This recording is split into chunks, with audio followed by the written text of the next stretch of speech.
नमस्कार, प्रणाम। एक बार फिर से स्वागत है आप सभी का अपने चैनल डीएनएस भारत में। दोस्तों, आज हम लेके आए हैं भोजपुरी से बहुत ही मज़ेदार खबर।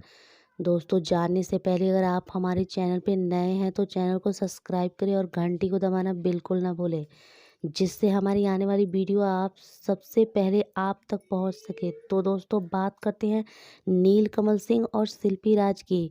तो इनके गाने हमेशा सुपर हिट होते हैं। अब आ गए हैं नीलकमल सिंह और शिल्पी राज नए गाने के साथ। गाने के बोल हैं कहेलू खाली कल परसों। ये गाना आज ही यानी 1 जुलाई को यसी फिल्म्स के यूट्यूब चैनल पर सुबह 6 बजे रिलीज हो चुका है। यह एक लोकगीत है जिसको बहुत ही मधुर आवाज़ दी है नीलकमल सिंह और शिल्पी राज ने। तो वहीं गीत आशुतोष तिवारी व प्रकाश परदेसी का है और संगीत दिया है रोशन हेगड़े ने। तो दोस्तों, आप सब इस गाने को एक बार ज़रूर सुने और अगर हमारी खबर अच्छी लगी तो वीडियो को लाइक तथा शेयर ज़रूर करें। तब तक के लिए धन्यवाद, प्रणाम। मिलते हैं अगले वीडियो में।